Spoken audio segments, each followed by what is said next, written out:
Merci à tous d'être présents. Optigestion a 30 ans. Nous faisons de la gestion sous mandat avec une architecture ouverte, c'est-à-dire que nous n'hésitons pas à sélectionner des fonds extérieurs à Optigestion lorsque c'est nécessaire. Et nous faisons également du pilotage et du diagnostic patrimonial. Nous sommes une équipe de gérants avant tout expérimentés. En moyenne, nos gérants ont à peu près 20 ans d'expérience. Et bien évidemment, nous enrichissons l'équipe de jeunes millénials qui nous apportent leur ferveur et leur enthousiasme. Pourquoi, me direz-vous, venir chez Optigestion et confier son portefeuille à un gérant d'Optigestion? C'est simple. Chez Optigestion, vous existez. Tout d'abord, votre gérant est disponible. Vous pouvez le joindre à tout moment. Vous pouvez le rencontrer éventuellement le soir tard. Vous pouvez l'appeler le week-end sur son portable. Il vous répondra. Il est disponible. Deuxièmement, il est responsable. C'est-à-dire qu'il peut vous expliquer la performance de votre portefeuille. Il peut assumer pleinement la responsabilité des investissements qu'il a fait sur votre portefeuille avec l'aide du comité d'investissement. Ensuite, nous sommes indépendants. Et cette indépendance, dès lors qu'on détient 100% de son capital, permet bien évidemment d'associer les gérants au capital de la société, de les transformer en entrepreneurs.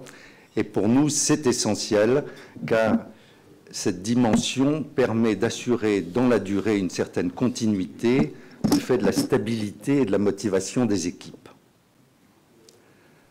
Enfin, chez Optigestion, tous les gérants investissent dans les fonds et les SICAV que nous gérons.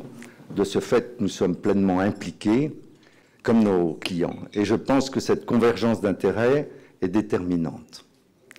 Voilà les quelques mots que je souhaitais dire. Nous avons, il y a un peu plus d'un an, suite à un travail de recherche important, développé de nouvelles méthodes de gestion pour nos fonds. Et je tenais à vous dire que celle-ci, depuis maintenant à peu près un an, commence à porter des fruits. Et à titre d'exemple, le fonds Optigest International, Optigest Monde, est 20e sur 620 sur un an dans sa catégorie Action internationale.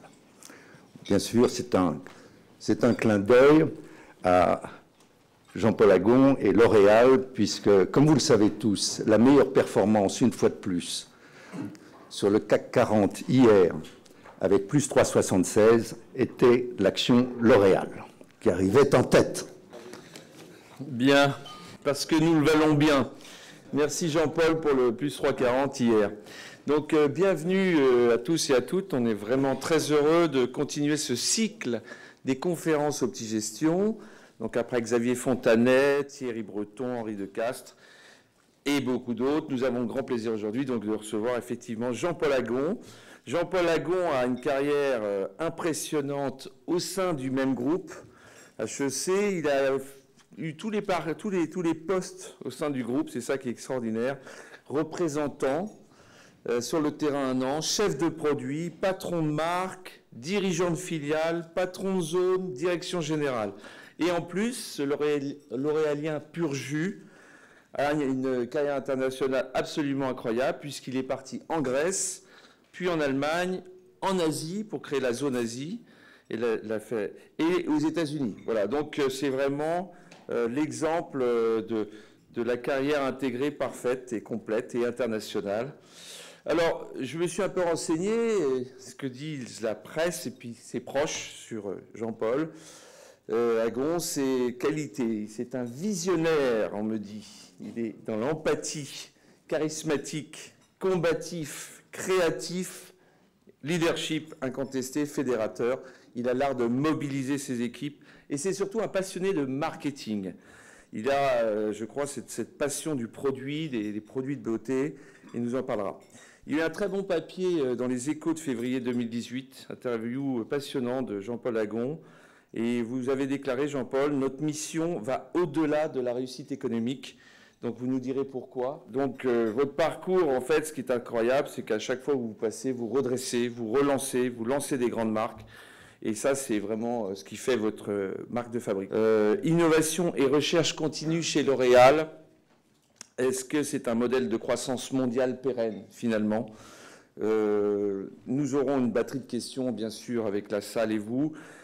Si vous pouvez nous expliquer ce qu'est le concept de social beauty, nous dire un mot sur vos performances, de vos divisions, de vos zones, votre engagement sociétal, votre culture qui est ultra forte, donc l'obsession de la qualité, des produits stars, la prime au leader, l'agilité de vos équipes, Jean-Paul, le marché de demain, entre grandes marques, petites marques, et pourquoi vous dites qu'il ne faut pas être au milieu, et enfin le digital. Je vous laisse tout de suite la parole et un immense merci d'être avec nous aujourd'hui et ce matin.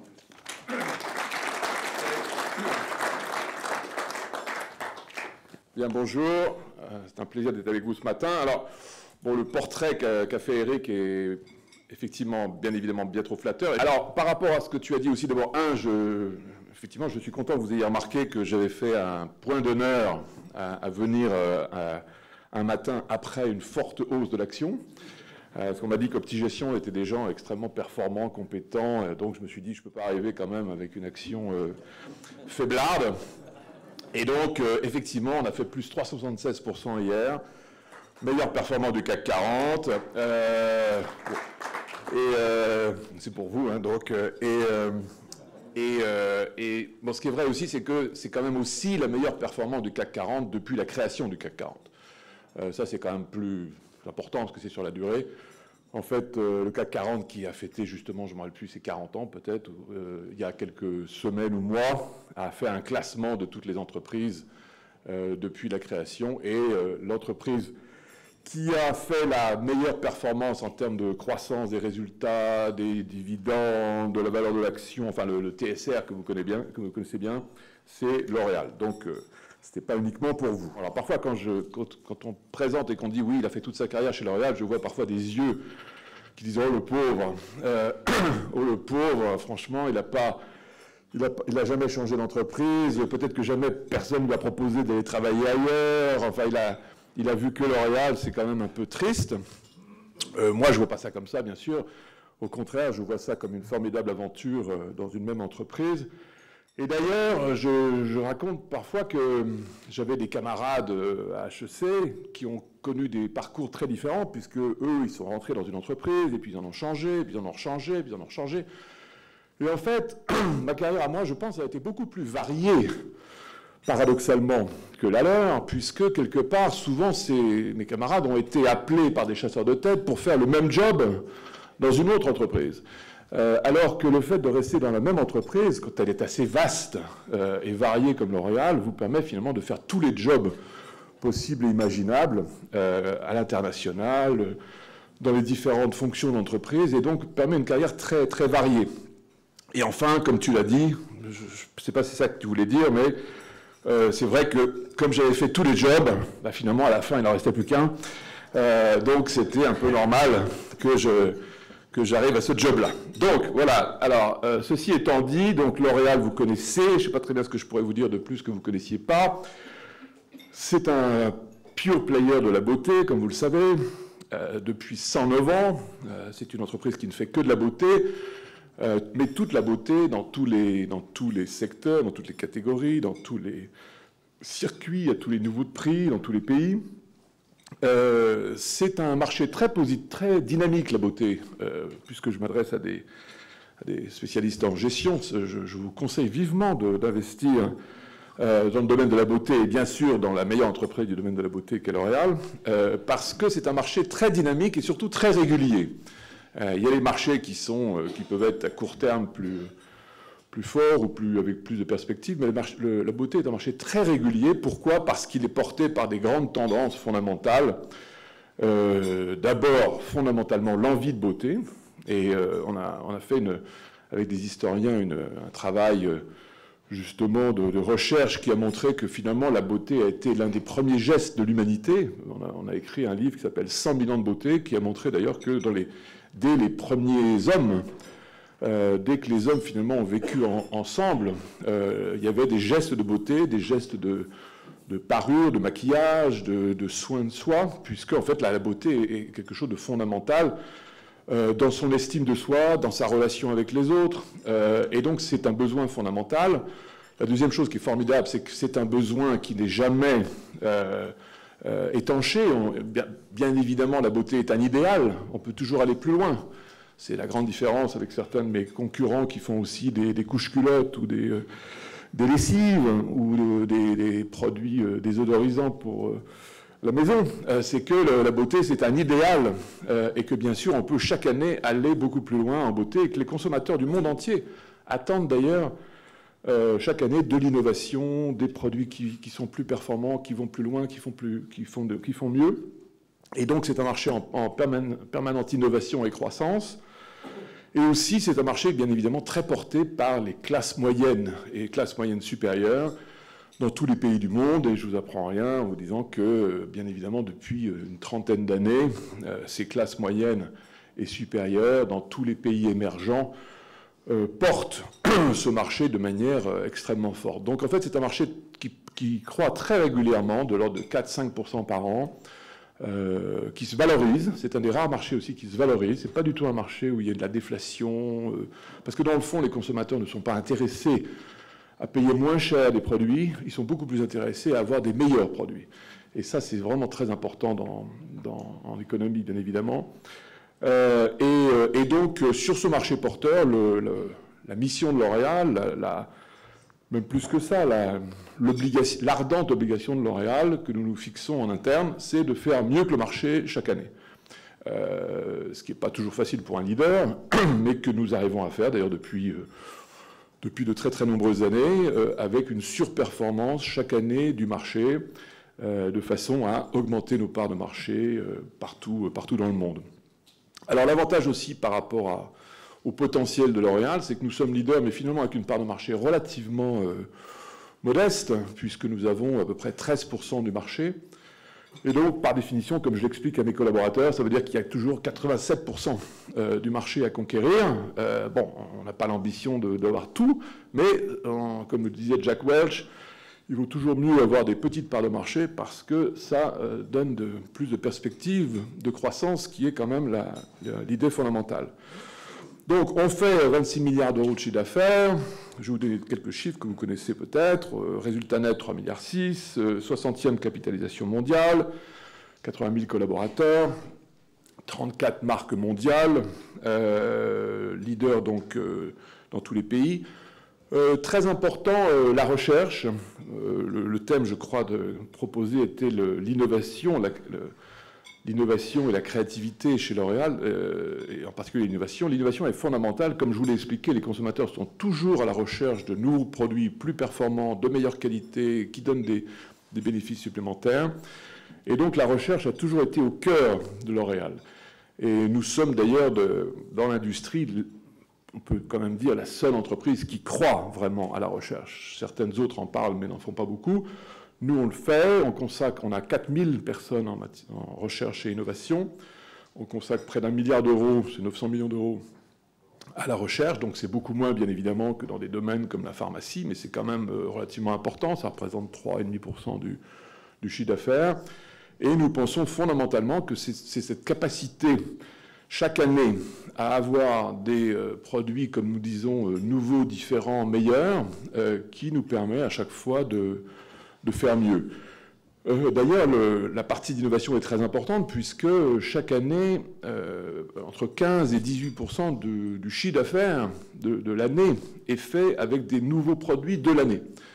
C'est-à-dire, donc, vous voyez qu'il y a un churn, il y a une rotation des nouveaux produits permanente qui est très importante parce que c'est elle qui permet à la fois de séduire, d'attirer des nouveaux consommateurs et en plus de faire la différence, bien sûr, par rapport à ses concurrents.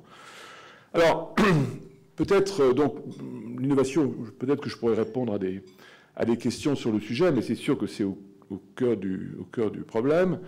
Peut-être, moi, ce qui m'intéressait de vous dire, c'est 2-3 choses rapidement avant de passer aux questions, qui sont peut-être l'aspect le plus intéressant pour vous. Et en fait, ce qui est très intéressant actuellement, c'est que L'Oréal, comme toutes les grandes entreprises, est confronté à une période d'abord qui est une période d'extraordinaire révolution, il faut quand même l'appeler comme ça, au sens d'ailleurs de la rotation, tout se retourne, tout tourne, et une révolution finalement dans 3 domaines, et qui touche fondamentalement l'entreprise, et 3 domaines dans lesquels finalement L'Oréal a senti justement cette révolution arriver et a voulu se positionner comme en avance dans cette dynamique. La première révolution, c'est bien évidemment la révolution du consommateur. Il faut, pour les sociétés de produits de grande consommation, c'est très clair que le digital a tout changé. Le digital a tout changé parce que, justement, pour reprendre cette idée de révolution, le digital a placé le consommateur au cœur de tout et au début de tout. Il faut bien se dire qu'avant le digital, la vision d'une entreprise de grande consommation était assez top-down, comme on dit. Hein. Finalement, les entreprises créaient des produits. Bon, bien sûr, elles essayaient de créer des produits qui plairaient à leurs consommateurs. C'est ce qu'on appelle le marketing. Mais quelque part, il y avait quand même une espèce de vision un peu top-down. On crée des produits, on lance les produits, on communique aux consommateurs les produits. Et puis bon, ils font au mieux avec, et puis si ça marche, tant mieux, ça ne marche pas, on en lance un autre, etc. Le digital a tout changé, parce que comme le digital permet une relation extrêmement à la fois complète, intime, personnalisée avec le consommateur est au cœur de tout. La création, la conception des produits, c'est maintenant presque de la co-conception, la co-création avec les consommateurs. Le lancement d'un produit se fait maintenant non pas de manière top-down, mais orchestrée, que vous connaissez bien, avec l'advocacy, les influenceurs, les réseaux, etc.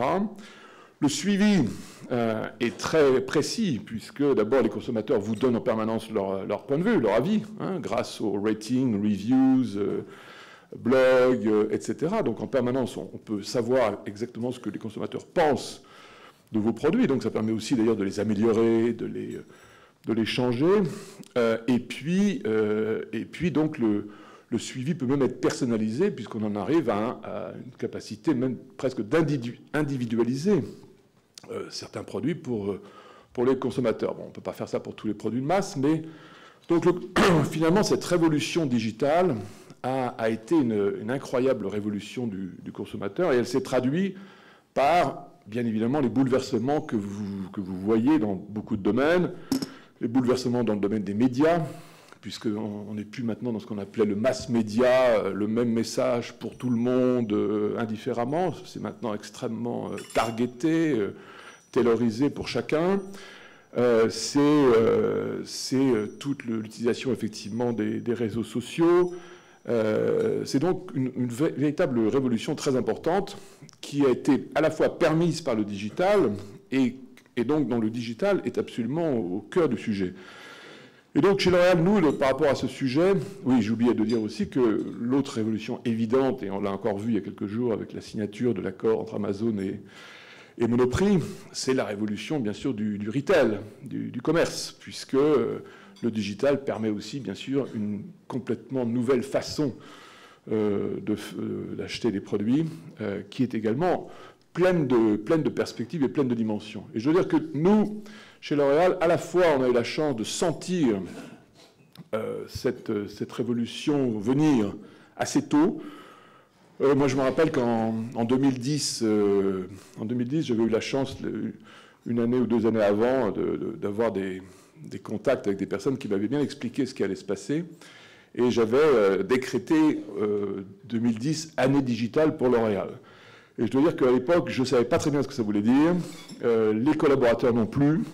Mais c'est ça qui est formidable chez L'Oréal, c'est que c'est un peu comme, vous savez, quand on sonnait le tocsin dans les châteaux forts du Moyen-Âge, quand on sonne le tocsin chez L'Oréal sur un sujet, tout le monde se mobilise, tout le monde se dit « Ah, il doit y avoir quelque chose, ça doit être important, mobilisons-nous, sautons sur le sujet ». Et comme c'est une entreprise aussi très décentralisée, en 2010, finalement, grâce à cette mobilisation, tous les collaborateurs dans toutes les divisions, toutes les marques, toutes les régions ont sauté sur le sujet du digital. Et ça nous a fait gagner un temps fou, d'ailleurs, puisque au moment où d'autres entreprises commençaient à y réfléchir, avaient une approche finalement très centralisée, essayaient de stratégiser avant d'agir, nous, on a commencé à agir avant de stratégiser. Et ça nous a donné, franchement, 2-3 ans d'avance qu'on a toujours gardé depuis. Alors, bien évidemment, ce développement a été un peu anarchique, mais il a eu l'avantage d'être extrêmement dynamique. Et 2-3 ans plus tard, j'ai recruté parce que j'ai senti qu'il y avait quand même un besoin, bien évidemment, d'orchestration de cette ébullition dynamique.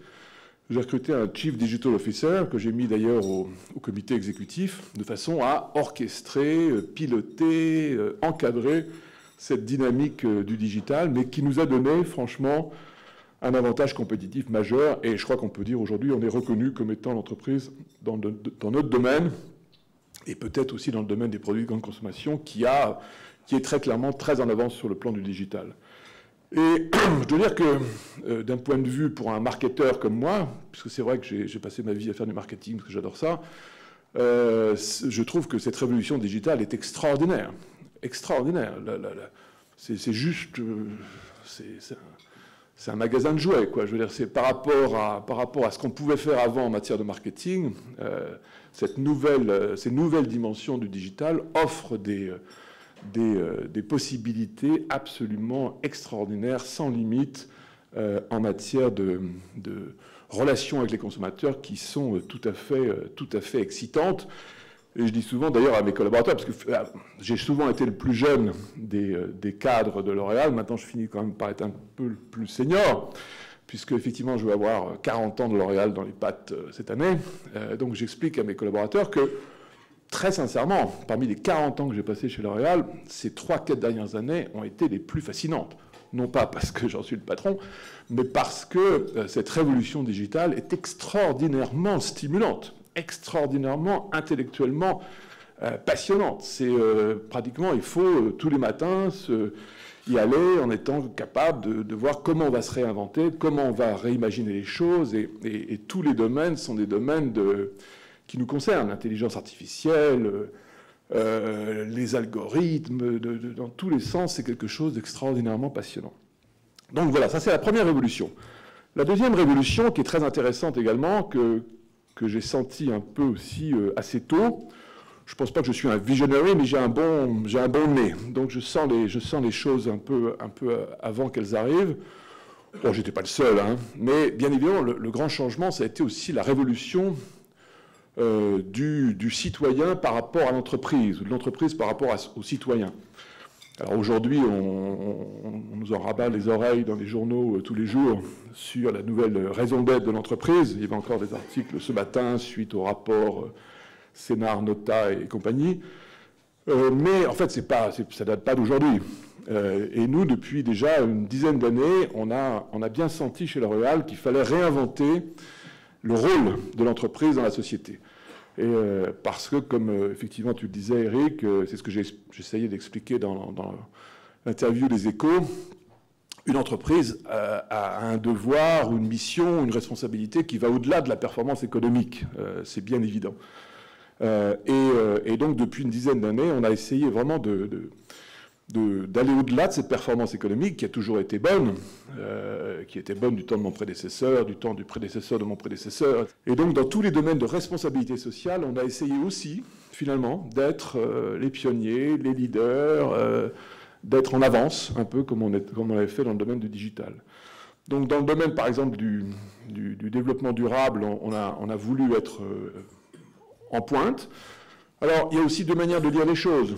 On peut dire, L'Oréal, de toute façon, la cosmétique, c'est pas un métier qui pollue, enfin, c'est pas une industrie qui pollue, donc finalement, c'était pas dur pour vous. C'est vrai.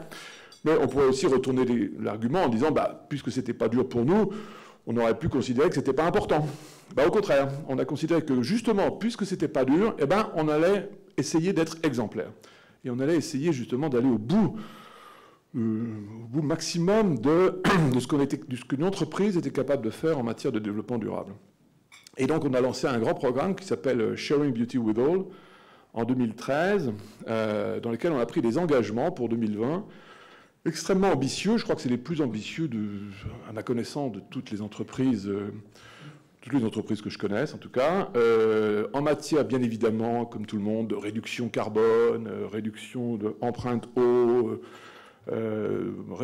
respect de l'environnement, et aussi des ambitions plus compliquées, plus ambitieuses, où, par exemple, nous sommes engagés à faire en sorte que d'ici 2020, 100% de nos produits aient un impact positif environnemental ou sociétal. Ça veut dire que 100% des produits qu'on va lancer, et en fait, sur 7 ans, on renouvelle pratiquement l'intégralité de notre catalogue, 100% des produits que nous créons et que nous allons lancer, et on commercialise quand même chaque année à peu près 7 milliards de produits, donc c'est pas un petit exercice, vont avoir un impact positif par rapport aux précédents, soit d'un point de vue environnemental, packaging, formule, biodégradabilité, etc., soit sociétal, c'est-à-dire fait en co-développement avec des communautés en difficulté à travers le monde. Donc ça, c'est une ambition assez originale.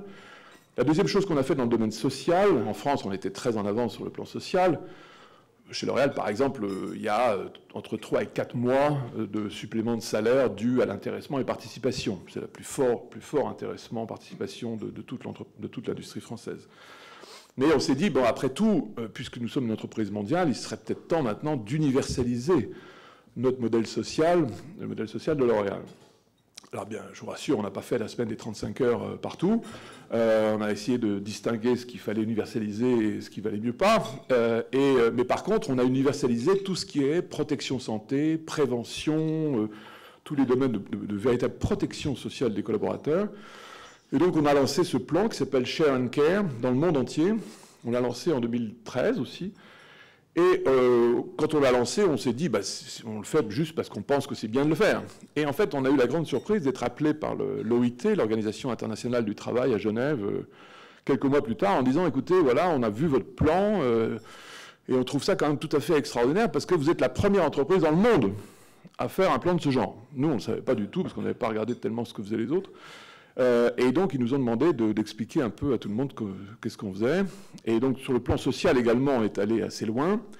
Et enfin, bien évidemment, en matière de parité homme-femme, ou femme-homme plutôt, quand on est L'Oréal et qu'on a au moins 90% de consommatrices et 65% de collaboratrices, il va de soi qu'on doit être exemplaire aussi au point de vue parité homme-femme. Et donc, ça a été aussi un combat. Et je dois dire que je suis très heureux que l'année dernière, on ait été reconnu pour ce combat, puisqu'il y a une ONG, enfin une société de notation indépendante, qui a reconnu L'Oréal comme la meilleure entreprise en matière d'égalité homme-femme parmi 3000 entreprises dans le monde. Donc c'est aussi un sujet sur lequel on a pris à bras-le-corps et sur lequel on est allé très loin. Et enfin, la dernière révolution, donc révolution du consommateur, révolution du citoyen ou de l'entreprise par rapport à la société civile. Et en fait, enfin, la troisième révolution, mais là je serai plus court, mais il ne faut pas la sous-estimer, c'est la révolution, bien évidemment, de l'individu en tant qu'employé. Bien évidemment, dans un monde qui change tellement et qui a tellement changé, on ne peut pas simplement tout changer pour les consommateurs et rien changer pour ses collaborateurs, parce que les collaborateurs sont aussi des consommateurs. Donc leur vie a changé et leur vie à l'intérieur de l'entreprise doit aussi changer. Donc là aussi, on a entrepris, indépendamment du programme social qu'on avait fait, on a entrepris une énorme quasi-révolution culturelle chez L'Oréal, puisque, faut bien le dire, L'Oréal aussi était historiquement un peu, comme par rapport à ses consommateurs, un peu top-down. Et on avait une culture peut-être un petit peu trop individualistique, un peu française d'ailleurs. C'est un défaut qui est parfois partagé par d'autres entreprises françaises, c'est-à-dire un peu le mythe du héros. C'est-à-dire que bon, quand vous avez quelqu'un qui est fort, on dit ouais, il est fort, c'est grâce à lui qu'on réussit, etc. Alors qu'en fait, d'abord, c'est bien évidemment pas vrai. Quand on réussit dans une entreprise, c'est pratiquement toujours la réussite des équipes. C'est pas un mot de le dire, c'est une réalité. Et deuxièmement, les attentes des collaborateurs aujourd'hui, en particulier des millennials dont vous parlez, sont des attentes collectives. On est passé vraiment d'une culture de l'individu à une culture de l'équipe, à une culture du collectif. Et donc, on a lancé un grand programme, une vraie révolution culturelle pour nous, qu'on a appelé Simplicity, qui vise à complètement réinventer les rapports interpersonnels dans l'entreprise, bien évidemment entre les individus en termes de collaboration, mais aussi hiérarchique, pour transformer complètement cette culture en une culture collective, coopérative, collaborative, hein, tous les mots en co, mais qui sont déterminants à l'époque d'aujourd'hui. L'Oréal, en tout cas, finalement, change plus actuellement, a plus changé ces 3-4 dernières années, que même dans les 50 ou 60 dernières années. Alors, j'imagine que nous ne sommes pas les seuls, ça doit être le cas pour beaucoup d'entreprises, mais c'est d'abord, c'est très passionnant, c'est très excitant, comme je le disais, et puis, quelque part, c'est très rassurant, parce que, puisque vous investissez dans des entreprises, je vous conseille d'ailleurs de regarder si elles-mêmes font ce qu'il faut pour se réinventer, parce que c'est vraiment aujourd'hui le mot d'ordre nécessaire dans tous les métiers. Voilà, je vous remercie beaucoup et je suis prêt à répondre à vos questions. Merci beaucoup. Monsieur le Président, j'ai 2 questions. En fait, une question très particulière et une question plus générale qui, effectivement, relève de mon domaine de compétences. La question particulière, c'est que vous nous avez parlé de la révolution digitale, de la participation des consommateurs à l'élaboration d'un nouveau produit. Est-ce que vous pourriez nous donner un exemple, c'est-à-dire, je ne sais pas quoi, d'un rouge à lèvres, je ne sais pas quoi, où cette révolution digitale a changé la conception, comment ça s'est fait, avec les relations avec vos laboratoires, etc. Et ensuite, comment s'est fait le marketing, puisque vous êtes un marketeur, et ensuite, qu'est-ce que ça a changé en vente directe? C'est-à-dire, est-ce qu'il y a de la vente directe? Combien sont vendus dans les, je sais pas quoi, les Sephora? Je sais pas. Ouais. Ça, c'est une question vraiment d'exemple, quoi. Et puis, ma deuxième question, elle est beaucoup plus générale. Eric nous a dit que vous aviez travaillé en Allemagne. Et en Grèce. Et en Grèce. Mais je vais m'intéresser à l'Allemagne. Quand vous avez commencé votre carrière en 1978, la France est un pays qui se portait très bien industriellement, qui était dirigé par Raymond Barre, et il y avait une courbe parallèle dans l'industrie française à l'industrie allemande. L'industrie allemande a toujours été au-dessus, mais les 2 courbes progressaient parallèlement. Et puis, il y a eu un décrochage, peut-être dans les années 90, par là, fin 80. À quoi, vous qui connaissez la culture allemande, à quoi vous attribuez le décrochage industriel français par rapport à l'Allemagne, décrochage qui ne concerne évidemment pas L'Oréal, mais vous avez quand même vu, vous avez quand même réfléchi, j'imagine, sur d'autres entreprises. Il se trouve d'ailleurs que j'étais en Allemagne hier et avant-hier, parce que j'étais en Allemagne avant-hier pour inaugurer nos nouveaux bureaux à Düsseldorf, et hier à Francfort avec des investisseurs. Alors moi je ne suis pas un économiste, je suis déjà très occupé à bien faire marcher ma petite entreprise, donc je ne prétends pas avoir des grandes idées sur comment faire marcher l'économie d'un pays. Ce que je remarque peut-être, finalement, si on me disait quelle est la grande différence entre l'économie allemande et l'économie française, je dirais les petites et moyennes entreprises.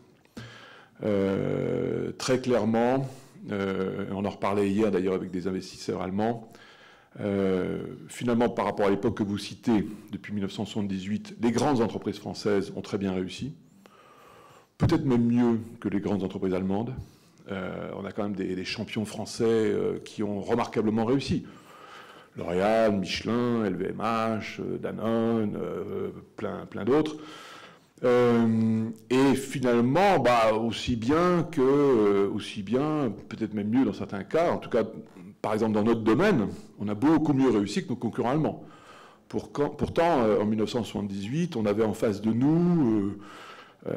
Henkel, Beiersdorf, Wella, l'Allemagne faisait partie des 3 grands pays dans le monde, avec les États-Unis et le Japon, où on avait des grands concurrents cosmétiques qui auraient pu devenir numéro 1 ou qui auraient pu nous challenger. Et finalement, on a beaucoup mieux réussi qu'eux. Et à l'inverse, ce que je vois, ce qui m'était confirmé d'ailleurs par mon ami Philippe Odo, qui, comme vous le savez, s'est installé maintenant une partie de son temps en Allemagne. La grande différence, c'est le Mittelstand. C'est les petites et moyennes entreprises allemandes qui ont réussi à se développer, à passer du stade de petit à moyen ou moyen gros, à exporter, à s'internationaliser, à se pluguer dans le système économique allemand et mondial de manière beaucoup plus remarquable que les petites et moyennes entreprises françaises. Donc, après, c'est vous le spécialiste pour savoir d'où ça vient. Est-ce que c'est les seuils, le coût du travail, les impôts, j'en sais rien. Mais ce qui est sûr, c'est que, apparemment, c'est beaucoup plus facile. Enfin, en tout cas, les entreprises de taille moyenne allemandes réussissent beaucoup mieux. Et c'est elles qui clairement portent l'économie allemande, l'emploi, l'enrichissement transversal de la population, etc., puisque, par définition, les grandes entreprises, à elles seules, ne peuvent pas le faire. Donc, moi, c'est mon explication.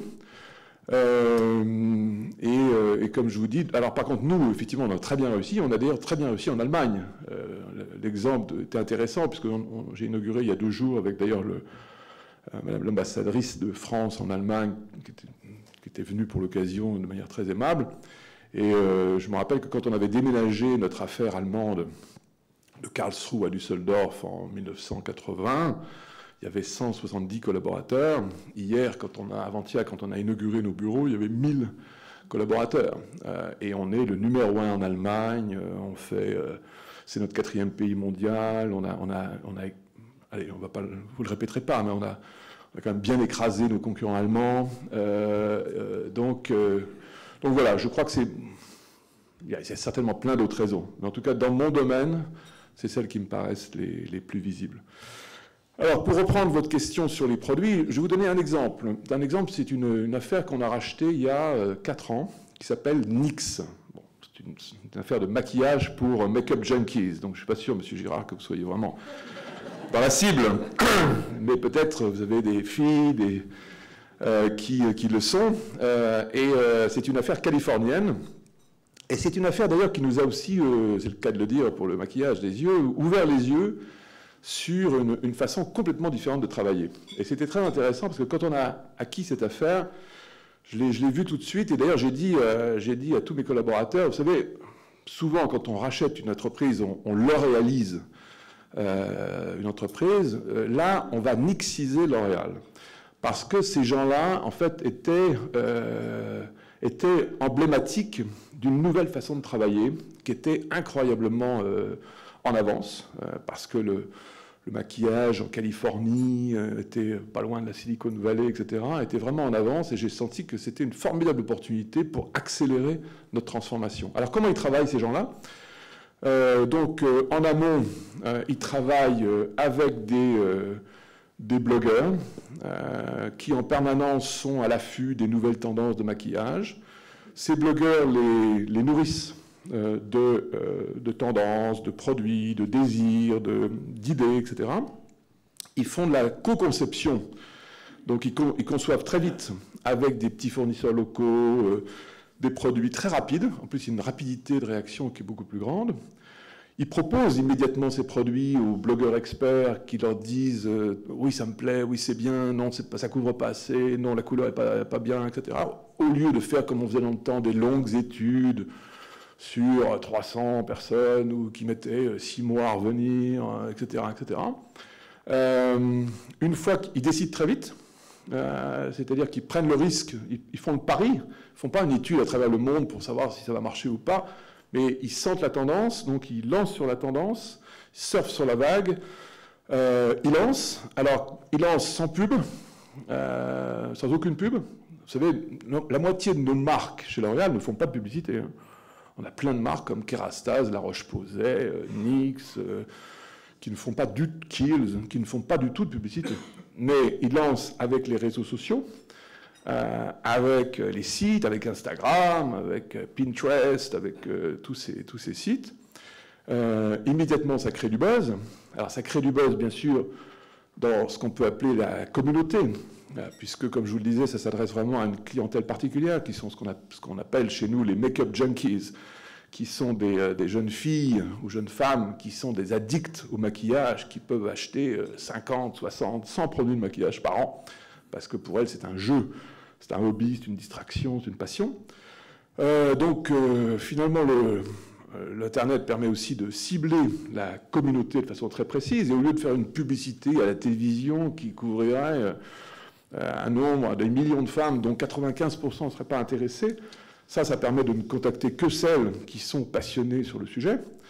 Et après, en termes de commercialisation, c'est une commercialisation multifacette. Ce n'est pas simplement du net, puisque, bien sûr, il y a un site Internet sur lequel vous pouvez trouver un site e-commerce Internet sur lequel vous pouvez trouver immédiatement les produits, etc. Mais c'est aussi vendu dans des grandes surfaces. En l'occurrence, aux États-Unis, c'était vendu chez Target, CVS, Ulta, etc.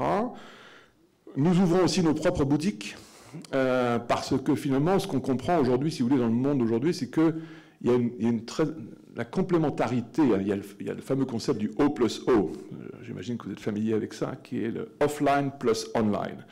C'est-à-dire qu'en fait, c'est une simplification de dire que le monde passe du brick and mortar, du magasin au e-commerce. En fait, il y a une complémentarité qui est en train de se mettre en œuvre, et c'est d'ailleurs pour ça que les grands sites e-commerce rachètent aussi ou font des partenariats avec des sites de magasins. Et donc, nous, dans notre écosystème Nix, on a des points de vente à nous, dans lesquels il y a 2000 références, des animations, des happenings, de l'eventing, comme on dit. Il y a la possibilité d'avoir la marque aussi dans des sites, dans des magasins classiques. En France, ça serait Monoprix. Et vous avez aussi le site e-commerce. Et vous êtes aussi sur le site de certains vendeurs de e-commerce comme Amazon ou d'autres. Donc c'est multifacette et ça permet donc une liberté aux consommateurs finalement d'accès aux produits. Donc ça c'est assez, si vous voulez, c'était assez pour nous révélateur d'un nouveau modèle de marketing, alors qui ne s'applique pas à tout, mais qui est quand même précurseur.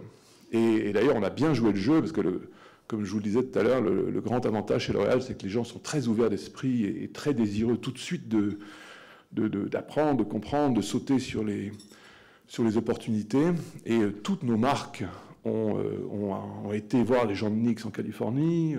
Et bien sûr, après, ils en ont déduit, ils ont tiré les conclusions pour leur propre marque. Quelqu'un qui s'occupe de La Roche-Posay, par exemple, qui est une marque magnifique, ne va pas travailler exactement comme Nix, mais va quand même trouver, parce que finalement, paradoxalement, il y a aussi une communauté des personnes qui ont la peau sensible.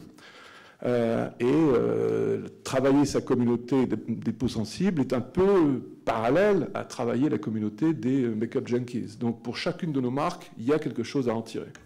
Est-ce que vous percevez une quatrième révolution qu'on voit commencer à percevoir dans certains groupes, c'est-à-dire d'aider les collaborateurs à entrer en politique, participer à la transformation de la société, et ensuite de les reprendre, ou bien les aider à créer leur propre entreprise ou participer à une ONG, et ensuite revenir. Ce qui fait qu'il y a à la fois la sécurité, je dirais, du retour, le parachute, mais en même temps le risque sur quelque chose qui dépasse, je dirais, la capacité de chacun des collaborateurs. Ouais, écoutez, je vais être très sincère avec vous.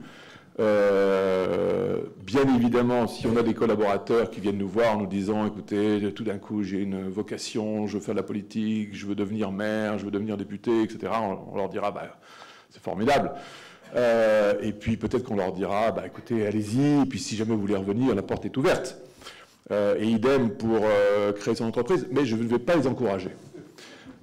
Parce que j'ai quand même un sens très aigu de l'intérêt de mes actionnaires. Et je ne pense pas que les actionnaires voudraient que j'encourage mes meilleurs collaborateurs à quitter l'entreprise. Donc la Chine est toujours très venteuse. Qu'est-ce que vous pouvez nous dire sur la participation de Nestlé? Rien. D'accord, ça je m'y attendais. Oui. Et donc oui, vos perspectives un peu... Perspective très bonne, excellente.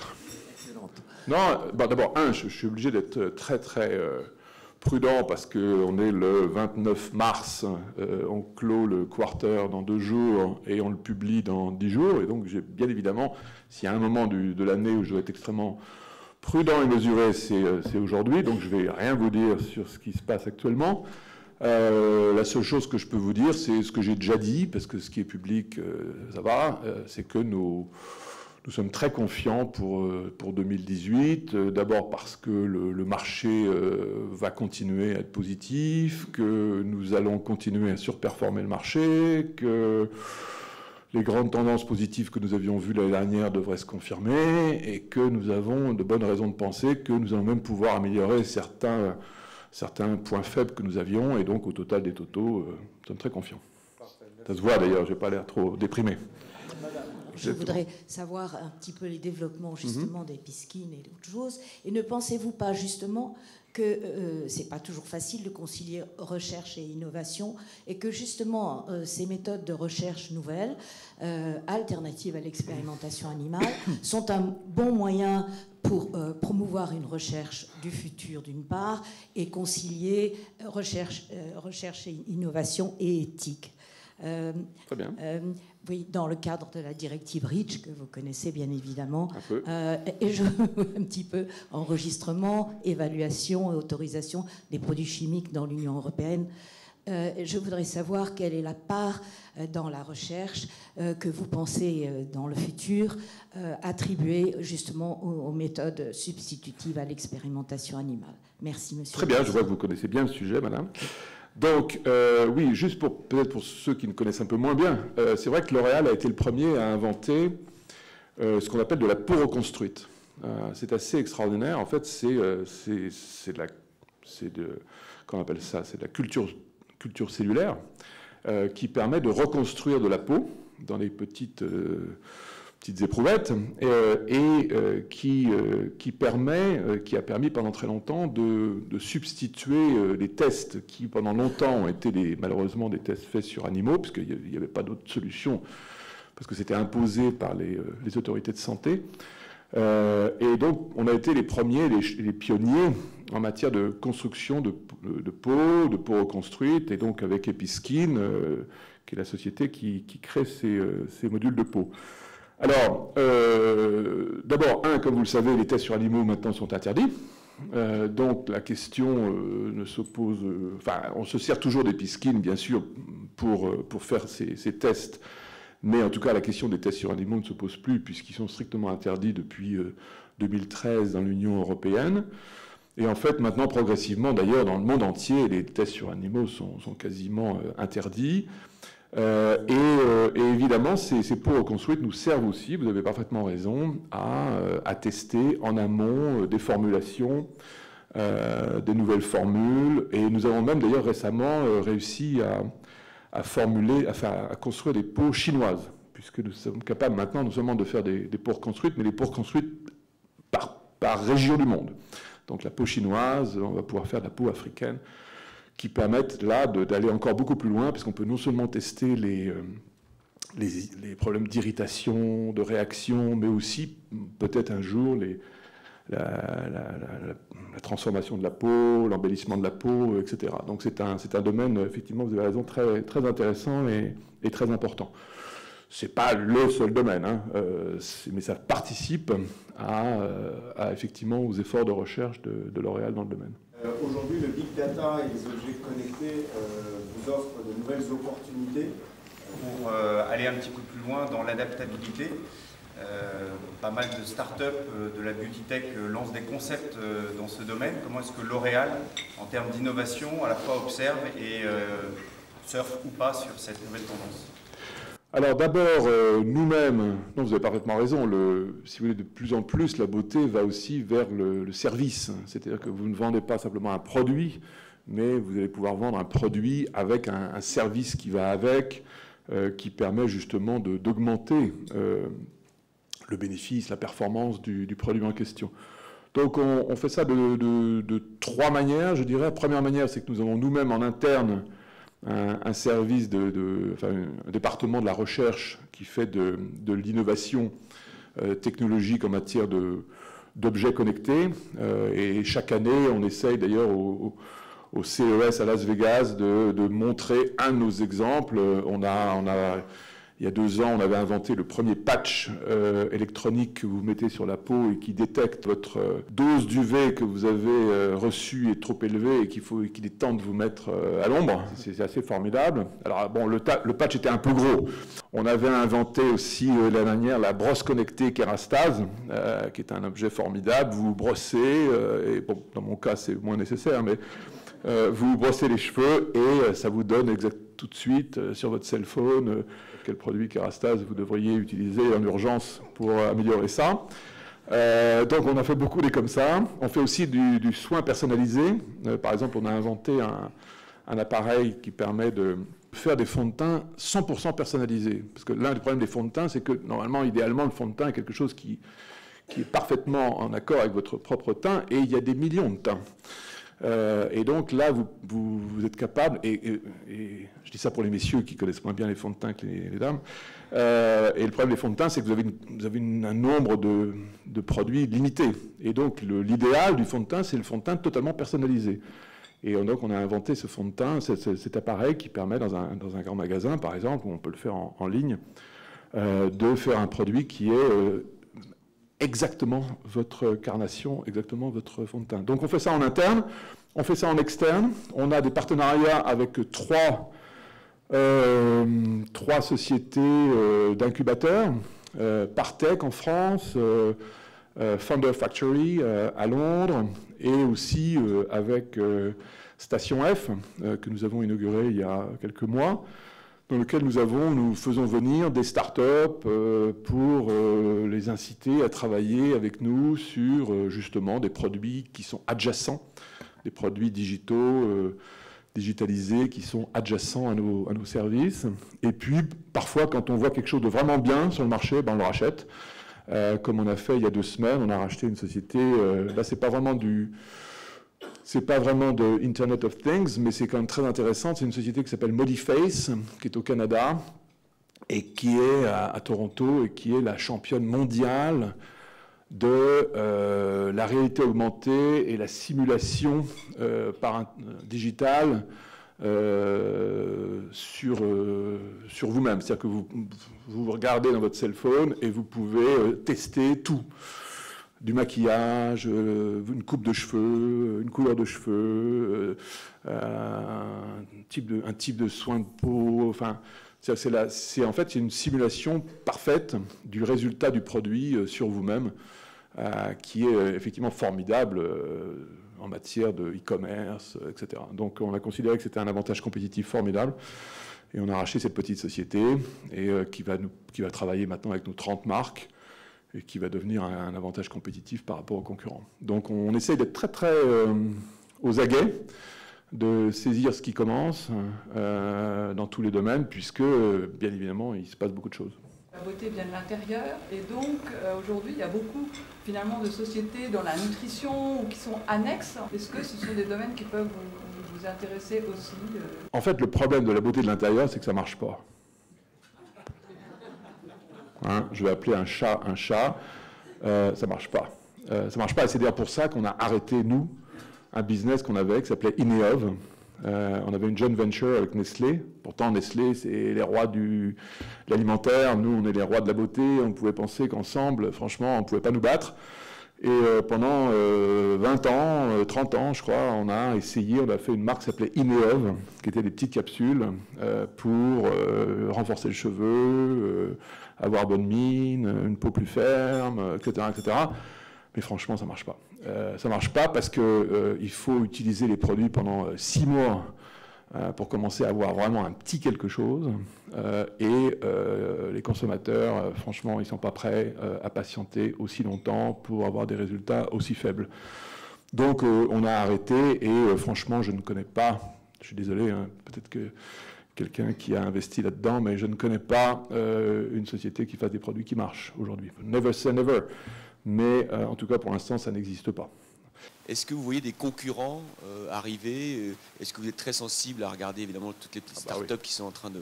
Et votre stratégie est de les racheter évidemment le plus vite possible, ou de les observer et après de les contrôler? Certes, le digital et le e-commerce a ce qu'on appelle fait tomber un peu les barrières à l'entrée. C'est-à-dire que c'est vrai que, par exemple, Eric, si tu voulais créer une marque de cosmétiques il y a 10 ans, ça aurait été un peu plus compliqué. Il fallait créer une gamme, fallait obtenir un référencement dans une chaîne de magasins, etc. Il fallait faire de la pub, tout ça coûtait un peu cher. Donc, finalement, il n'y avait pas beaucoup de gens qui se lançaient.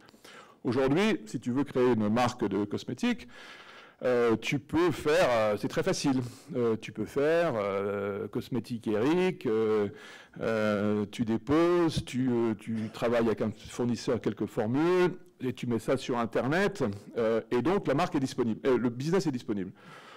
Bon, d'accord, il est disponible, mais il ne va pas forcément très loin.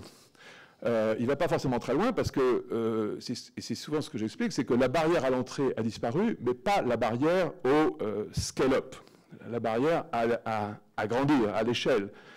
Et à deux niveaux, premièrement parce qu'il y a tellement justement de petites marques qui démarrent que c'est un peu les piranhas dans l'aquarium, bon, ils sont quand même tellement nombreux qu'avant même de faire du mal aux gros, déjà ils se font du mal entre eux, et que pour émerger en tant que petite marque, c'est vraiment extrêmement difficile, et que deux, ils ne sont jamais internationaux, ou pratiquement jamais. C'est très rare, parce que la barrière à l'internationalisation est encore plus forte que jamais. Parce qu'en fait, la réglementation s'est plutôt durcie depuis 5 ans, 10 ans, 15 ans, et que c'est extrêmement difficile pour une marque d'être présente dans plusieurs marchés. Donc en fait, il y a une nouvelle concurrence, c'est vrai, et on voit d'ailleurs dans pas mal de pays qu'il y a plein de petites marques et que les consommateurs sont quand même très intéressés, parfois, d'essayer ces petites marques, mais que, bon, ces petites marques ont quand même beaucoup de mal à grandir, beaucoup de mal à s'internationaliser. Et donc, nous, on continue notre logique, qui est de dire, ce qu'on a toujours fait d'ailleurs, qui est d'essayer d'identifier parmi ces petites marques, quelle est celle qui est vraiment intéressante, qui a le potentiel de devenir une grosse, parce que nous, on n'est pas intéressé à avoir des dizaines ou des centaines de petites marques, on est intéressé à quand même faire des grosses. Et c'est ce qu'on fait quand on a racheté Nix, par exemple. Bon, c'était déjà un peu plus gros qu'une petite marque, c'était déjà à peu près 100 millions de dollars, mais on va en faire une affaire qui fera 1 milliard très vite. Mais quand on repère quelque chose qui a beaucoup de potentiel, on se dit, tiens, là, c'est petit, mais ça pourrait devenir gros. En tout cas, nous, on serait capable d'en faire quelque chose de gros. Par exemple, pour vous donner un ordre d'idée, on a racheté il y a 2 ans une petite marque qui s'appelle Saint-Gervais-Mont-Blanc. Bon, vous ne la connaissez pas, parce qu'on est en train de travailler dessus, elle est confidentielle, etc. Mais elle est très intéressante, parce que c'est une petite marque de soins de la peau thermale, qu'on va vendre d'ailleurs plutôt en mass market. Il n'y a pas de marque thermale en mass market. Vous dites Mont-Blanc aux Chinois, il y en a déjà 100 millions qui connaissent. Donc, le fait de pouvoir avoir une marque qui est instantanément reconnue, identifiée, synonyme de fraîcheur, pureté, qualité, et qu'on va pouvoir internationaliser, on se dit que cette marque-là, si on n'est pas trop mauvais, on devrait pouvoir en faire un jour une marque de soins de 200, 300, 400, 500 millions d'euros, peut-être plus. Hein, je vous rappelle, par exemple, quand on avait racheté La Roche-Posay, on l'avait racheté en 88. La Roche-Posay, c'était une toute petite marque basée sur la source de La Roche-Posay. Ça faisait 20 millions d'euros. Ça va faire 1 milliard cette année. L'astuce de L'Oréal, c'est que la croissance externe n'est pas faite pour grandir la taille du groupe. La croissance externe est faite pour nourrir la croissance interne. C'est les petites marques, c'est les marques qu'on rachète en permanence, qui n'ont pas pour vocation à faire qu'on est plus gros. Elles ont pour vocation à nous donner du grain à moudre, de façon à les faire grandir année après année et à nourrir la croissance interne du groupe. Donc voilà un peu l'idée. Écoutez, merci Président, dans cette intervention passionnante.